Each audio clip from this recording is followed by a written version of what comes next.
Out of the more than 400 emperors in China's history, none is more legendary than Zhu Yuanzhang, the founder of the Ming Dynasty. He went from a homeless orphan to a wandering monk begging for food, and eventually became the ruler of a great empire. But the most incredible part of his story isn't just his rise to power. It's the love story between him and his wife, Empress Ma. Here's a fun fact you probably wouldn't expect. Something that Chinese people still do every single year is actually connected to this empress's love story. Surprising, right? I bet you'll never guess what it is. Stick around until the end of this video and you'll find out. This is a different story. I'm Jason, and today we're diving into the story of Zhu Yuanzhang and Empress Ma. Zhu Yuanzhang was born in 1328 into an extremely poor farming family. His original name was Zhu Yuanzhang. Now, you might think that name sounds a little strange, but the reason is simple. He was the 8th child in the family, so they literally just named him 88. You might be wondering, wait a second, 88 is 16, so why wasn't he called Zhu 44? Honestly, I have no idea. At that time, China was under the rule of the Yuan Dynasty, established by the Mongols. Their rule over the Han people was extremely harsh. Society was divided into 4 classes. The Mongols at the top, then the Sumu people, those from Central and West Asia, followed by the Han, and finally the Southerners. This ranking was based on military conquest. The earlier a region surrendered or joined the Mongol armies, the higher its status. Since Zhu Yuanzhang was from the Southern Han group, he belonged to the lowest class, almost no different from slaves. Families like his were at the very bottom. They weren't even allowed to get an education, and their names were nothing more than numbers. Later, after Zhu Yuanzhang became emperor, he gave all his deceased ancestors more formal names to make them seem noble, and he even banned anyone from mentioning those old, humble names again. All right, let's get back to the story. In 1343, Zhu Yuanzhang's hometown was hit by a severe drought. The following year, locusts and a deadly plague struck. In just 2 weeks, he lost his father, mother, and older brother. His family was so poor they couldn't even afford coffins. Thankfully, a kind neighbor offered them a piece of land, and that's how they were able to bury their parents. To survive, Zhu Yuanzhang, his second brother, sister-in-law, and nephew had to split up and escape on their own. With nowhere else to turn, 17-year-old Zhu 88 went to a monastery to become a monk, hoping at least to get a full meal. While at the monastery, he learned how to read and write. But it didn't last long. Soon, the monastery ran out of food too.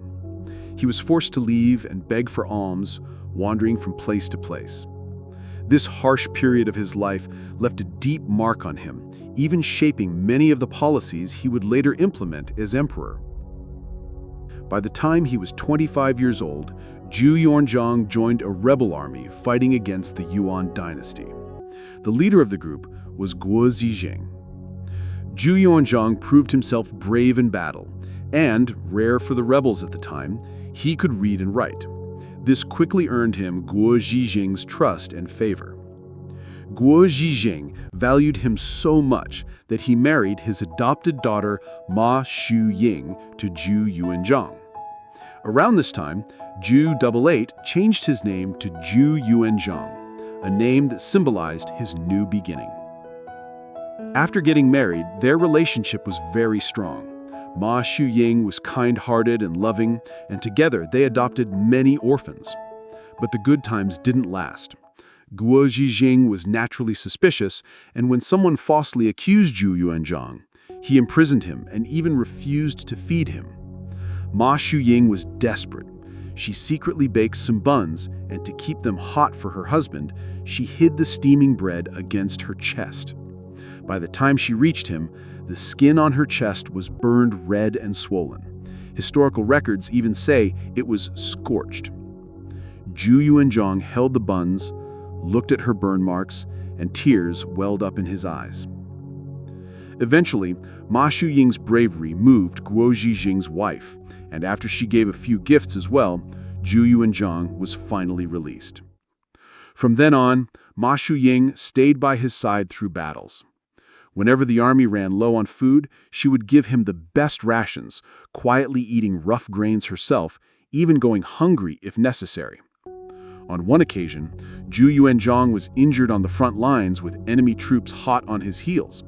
Without hesitation, Ma Shuying lifted him onto her back and carried him through the encirclement, saving his life. Years later, when Zhu Yuanzhang became emperor, he would often tell his ministers, "If it weren't for the empress back then, I wouldn't even be alive today." Ma Shuying was more than just his wife. She was his strategist. She could read and write, while Zhu Yuanzhang had little education, so she helped him organize military reports and take notes. Her keen attention to detail meant that she could always remind him to watch for important matters.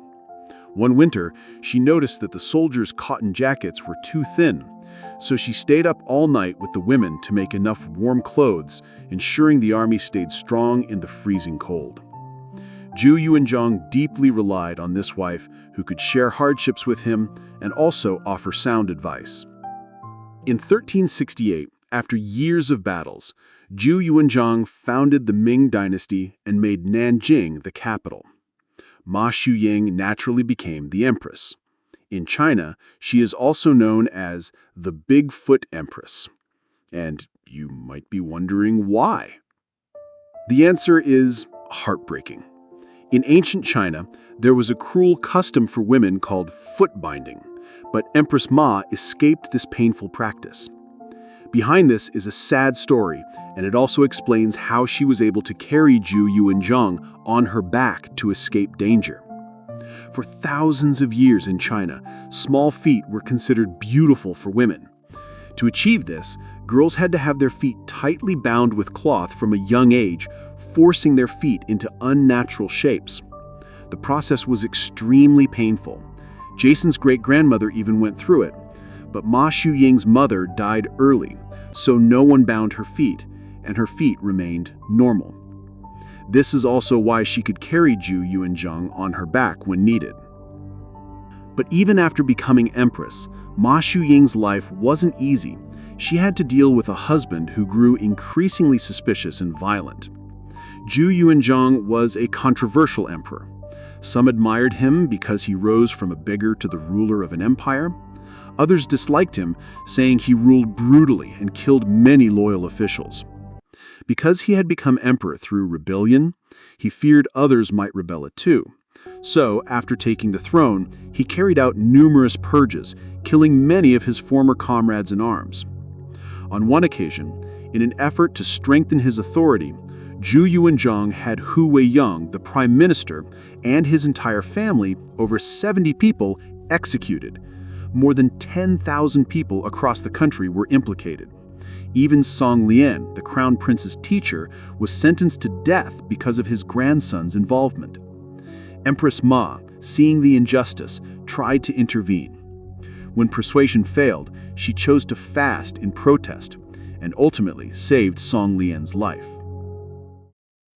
In China, there's a tradition of putting the Fu character, which means luck, on doors during the new year to wish for good fortune. If you pay close attention, you'll notice that nowadays people often hang it upside down. But do you know why? Zhu Yuanzhang, who came from a poor background, cared deeply about public opinion and often disguised himself as a commoner to visit villages. One time, for reasons we don't know, he got upset at a particular family and planned to have them all killed on Chinese New Year's Eve. To make it easier to find them later, he ordered someone to mark their home by hanging the Fu character upside down on their door. When Empress Ma heard about this, she immediately made a decision, one that not only saved the family's lives, but also created a Chinese tradition that continues to this day. How did she do it? She noticed that Zhu Yuanzhang seemed upset after returning to the palace and asked what had happened. Not wanting her husband to make a grave mistake, she ordered every household in the city to hang their Fu characters upside down. That way, Zhu Yuanzhang wouldn't be able to find the family he was targeting. On New Year's Eve, Zhu Yuanzhang saw that all the Fu characters across the city were upside down. Thinking that everyone was defying him, he was furious. That's when Empress Ma explained. They didn't hang the Fu characters upside down to oppose you. It's for good luck. In Chinese, the word for upside down sounds the same as arrive. So an upside down Fu means good luck has arrived. Hearing this, all his anger vanished, and from then on, the tradition of hanging Fu upside down became a staple of Chinese New Year. She's so clever. Not only that, but as Empress, Ma Shi-Yuing lived a life of extreme simplicity. She would wash and mend her clothes again and again, wearing them for as long as possible. When palace maids suggested she wear something new, she would say, "A piece of new cloth could make several garments for the common people. If I wear this one a little longer, it can save a bit more for those in need."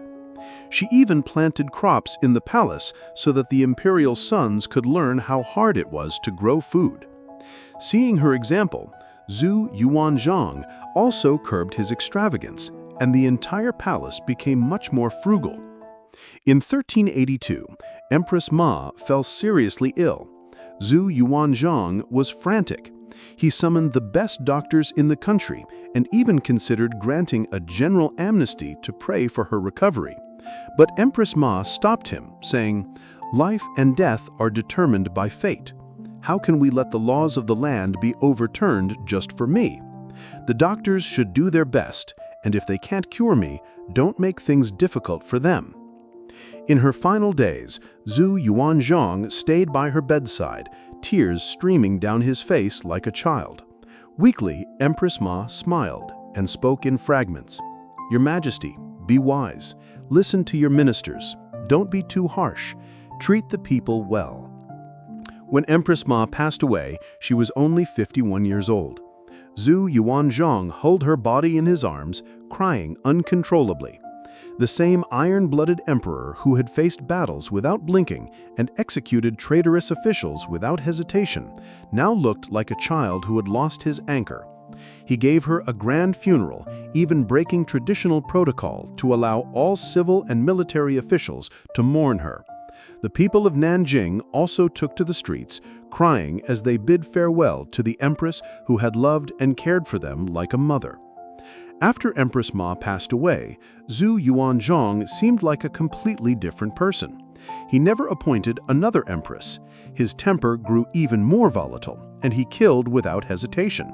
Some ministers whispered privately, "If the empress were still here, perhaps the emperor wouldn't be like this." Over 600 years later, in Ming Dynasty Mausoleum in Nanjing, Empress Ma's tomb rests right next to Zhu Yuanzhang's, just as they were in life, inseparable. Whenever people speak of the Bigfoot Empress, they think of the woman who carried her husband to safety amidst chaos, the empress who quietly protected him in moments of fury, and the legendary woman who warmed an iron-blooded dynasty with her life. She shows us that true strength doesn't come from power over others, but from kindness and wisdom, planting flowers in the human heart that never wither. Zhu Yuanzhang's story is about how a beggar rose to the pinnacle of power. Empress Ma's story, however, is about how humanity can struggle and shine at the heart of power. She used a lifetime of kindness and wisdom to warm a soul twisted by poverty and suspicion. But in the end, when she passed, Zhu Yuanzhang's cruelty intensified, and his killings became even more relentless. Does this mean that even the greatest love cannot truly change someone corrupted by power? Or was Ma Yuxiang's presence just the last trace of humanity in Zhu Yuanzhang? What kind of emperor do you think he was? And do you know of any other ruler whose lover had a lasting impact on them or on history? Share your thoughts in the comments below.